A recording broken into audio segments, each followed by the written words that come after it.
Time now for Focus, and today we head to Israel, where a court has removed the last obstacle to police publishing their recommendations in the case of Prime Minister Benjamin Netanyahu. Police have been investigating gifts to Netanyahu of cigars and champagne valued at tens of thousands of euros. They're expected to recommend charging him this week. Netanyahu denies any wrongdoing and claims police are biased against him. Anthony Lasman, Irris Makler report.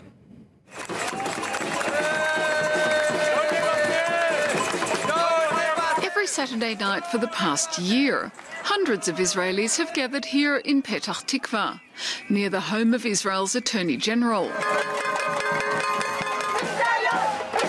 They're protesting how long it's taking to investigate Prime Minister Benjamin Netanyahu for offences including accepting gifts of cigars and champagne. I'm here because of my kids, and I'm here because I love my country, and something terrible has happened to my country. It was taken by a hostile takeover, by corruption.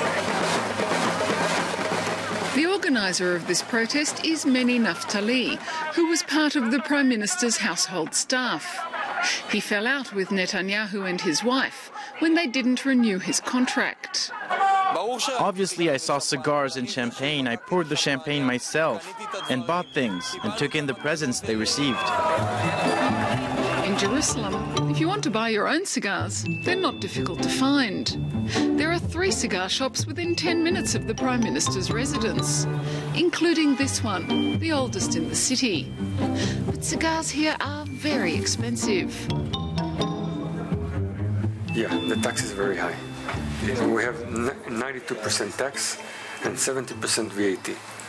So if you go to the duty-free, it's half price. Netanyahu remains popular, despite the police investigations. He's Israel's second longest-serving Prime Minister, a right-winger at home on the world stage, and a master of party politics, according to veteran journalist David Horowitz. I well understand why Israelis keep re-electing Netanyahu. Because it's been a really difficult period in this region, and hey, the country, relatively speaking, has been secure. Israelis, they don't love Netanyahu, but they have a certain respect for Netanyahu. Netanyahu doesn't deny receiving cigars or pink champagne for his wife. He relies on a loophole, saying they were gifts from friends. 2 friends in particular, both billionaires. Israeli businessman turned Hollywood producer Arnon Milchan, and Australian media and gambling tycoon James Packer. Netanyahu doesn't give interviews about the current police cases, but he does talk about them, mostly at rallies organised by his party, the Likud. I'll say it again, what I've said from the start. There won't be anything because there isn't anything.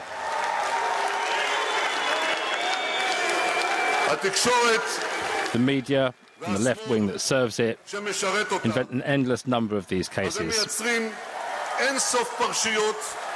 that maybe something will stick. Israeli media have been reporting leaks from the police investigation. According to this material, Arnon Milchan and James Packer, Netanyahu's wealthy friends, share an assistant in Israel, this woman, Hadass Klein. She told police the Prime Minister or his wife would call her when their supplies of cigars or champagne ran low, so she could send more. Netanyahu denies this. He did not receive gifts.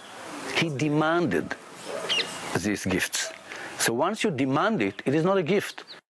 Ami Ayalon is a member of the opposition Labour Party and a former chief of Israel's Navy. And the Navy is currently involved in a new corruption scandal.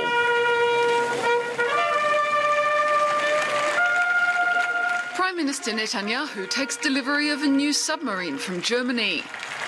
Israeli police are now investigating a deal to purchase 3 more German subs and 4 missile boats at a cost of more than €1 billion. They're looking at how the tender for the boats was issued and then cancelled, and they're investigating millions of euro in kickbacks. When we look on the people around the Prime Minister, and we see the flow of the money This is corruption. I cannot blame the Prime Minister himself. But finally, he is responsible. He is responsible on the process. This is why we vote for him. Netanyahu's not a suspect in this case, though he has been asked to give a statement. Police are questioning one of his closest allies, his cousin, David Shimron. Shimron is Netanyahu's lawyer and was also lawyer for the Israeli representative of the German shipbuilder. Is that going to be the straw that breaks the camel's back where Netanyahu is concerned? Not so long as he's not directly implicated in it. Many Naftali's Saturday night rallies have expanded. Tens of thousands now turn out in Tel Aviv to protest the rising tide of corruption. It remains to be seen if either the cigars or the submarines will sink Benjamin Netanyahu, Israel's great political survivor.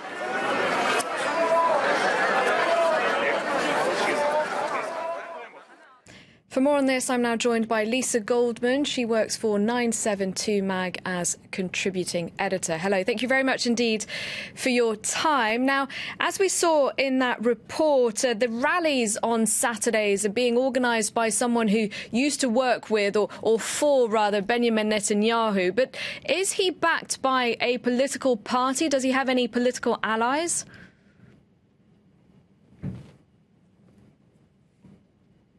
Benjamin Naftali. He's this Likud and its acolytes they form a very strong base, almost a cult-like base for the Netanyahu government. And you can see its similarities between Netanyahu's base and the Trump base, which is a combination, in the case of Trump, it's a combination of white nationalists and Christian evangelicals. So just like Trump's base, the Netanyahu base is pretty much impervious to the political vagaries and reports in the news, and also it's supported by figures like Benjamin Naftali, who might not be elected, but they're very sort of dominant in party politics, and most specifically in government politics, in the Netanyahu government's politics. What effect are these rallies having? They've been going on for a while now. They seem to be getting bigger, our report suggests. Are they affecting Netanyahu or his party at all?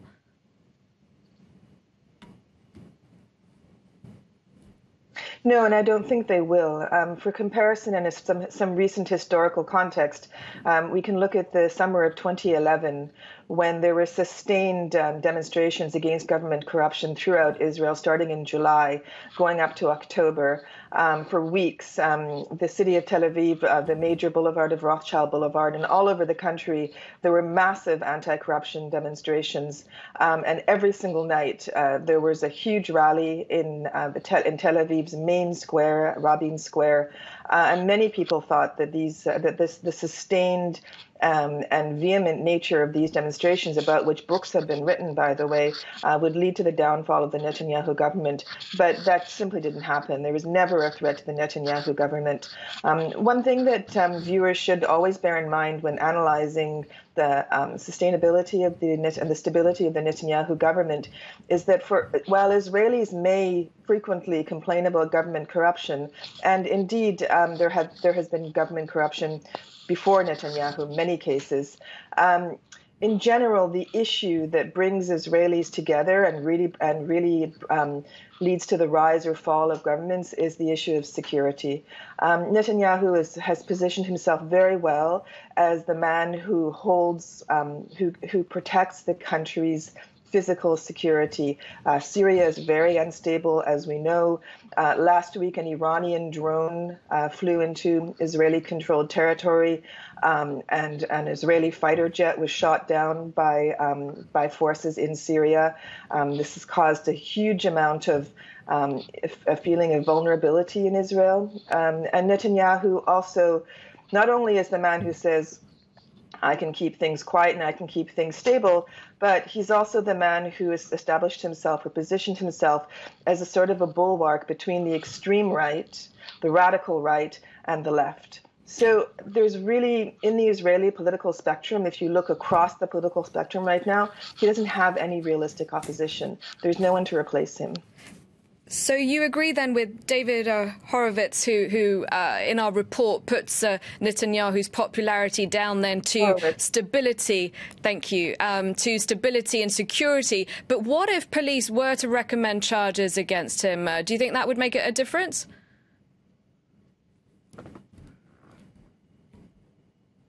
You know, there's a lot of analysis about, a lot of different opinions about the matter.